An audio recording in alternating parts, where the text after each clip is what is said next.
Before central heating, bedrooms were treated as fuel-saving machines, not living spaces. Before central heating systems normalized the idea of heating an entire house, the bedroom was not a place for comfort first. It was a controlled environment designed to conserve fuel, retain body heat, and minimize exposure to cold air.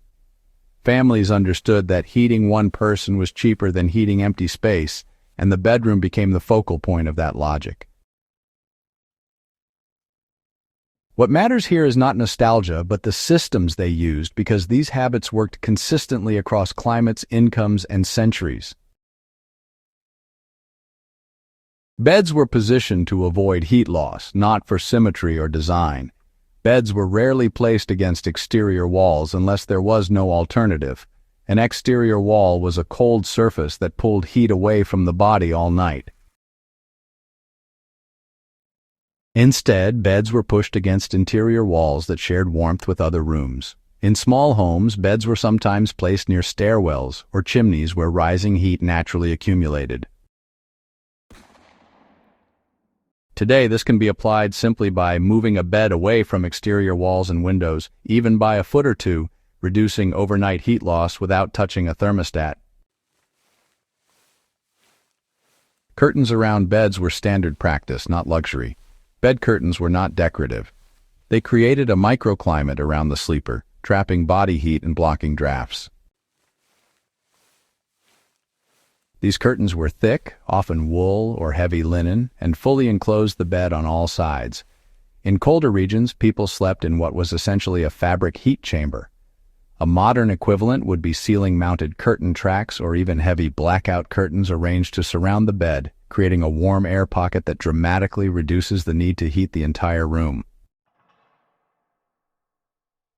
Bedding was layered for insulation, not softness. Pre-central heating bedding was designed to trap air. Feather beds, wool blankets, quilts, and coverlets were stacked intentionally, with heavier layers on top and breathable layers below. Sheets were tucked tightly under mattresses to eliminate drafts from below. One overlooked trick was placing a blanket between the mattress and the sheet, adding insulation where heat loss is greatest. This still works today, and, it really costs nothing if you've got some spare blankets lying around. Clothing worn to bed was actually part of the whole heating strategy. Folks did not sleep in minimal clothing, not at all. Nightshirts were long, loose, and often made of wool or flannel. Nightcaps were pretty common too, since, a significant amount of body heat escapes right through the head. This was not just some old folklore, it was observed reality, plain and simple. Even today, wearing a thermal cap or hooded sleepwear can really reduce nighttime heat loss enough to avoid turning on a heater, especially in emergency or off-grid conditions. Bedrooms were closed environments once night fell. Doors were shut deliberately to prevent warm air from drifting into unused spaces. Fireplaces were damped, not left open, to prevent warm air from being pulled up chimneys. Windows were sealed with shutters, interior curtains, or even removable boards in severe winters.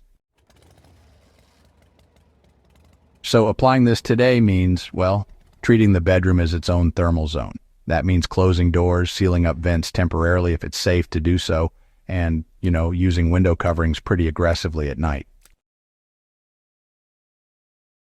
Rugs, tapestries, and wall hangings were actually used as insulation. Folks avoided bare floors and walls in sleeping areas whenever they could. Rugs helped insulate against cold floors, especially if you had stone or wood underfoot. Wall hangings reduced heat loss through exterior walls by creating a layer of dead airspace, which really helped keep rooms warmer. This is directly applicable today by using area rugs, fabric wall panels, or even temporary fabric hangings during those cold months to help reduce radiant heat loss. So, instead of keeping fires burning all night, folks started using hot brick stones and bottles. They'd heat up these dense objects in the evening and bring them into bed, which pretty much replaced the need for constant fires. Bricks wrapped in cloth soapstones or those old metal bed warmers could provide hours of radiant heat. And honestly, a modern equivalent is just a hot water bottle or maybe a heated stone at the foot of the bed. That can really cut down on the need for room heating entirely while you sleep. Bedrooms were used only for sleeping. There was no expectation that a bedroom should be warm all day. People dressed in warmer rooms and entered cold bedrooms only when ready to sleep. This habit saved enormous amounts of fuel over a season.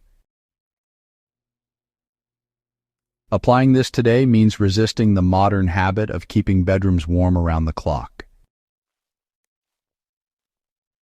Children, elders, and the sick were prioritized for warmth. Households concentrated warmth where it mattered most. Vulnerable members slept closer to heat sources in enclosed beds or with additional bedding.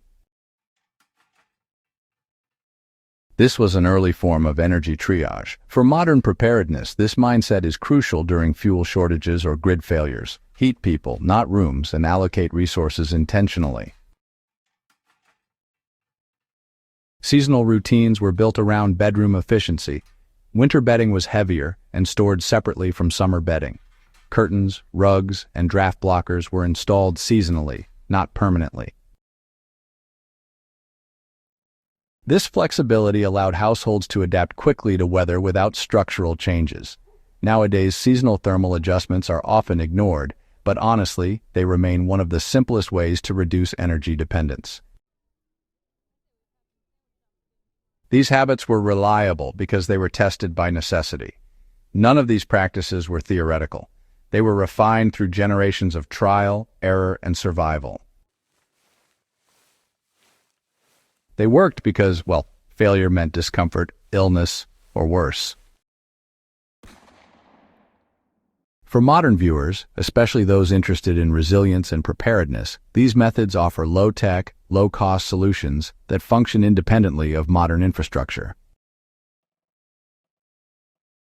Applying these habits now strengthens both historical understanding and modern resilience.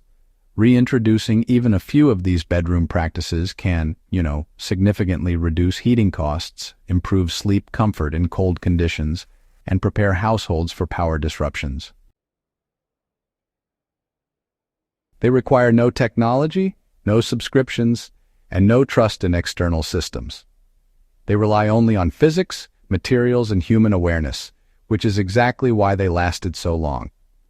If you value this kind of practical historical knowledge and want more content grounded in what actually worked, subscribe to Warfield Prepper Chronicles. Share this guide with anyone serious about history, self-reliance, and learning from the past instead of repeating modern mistakes.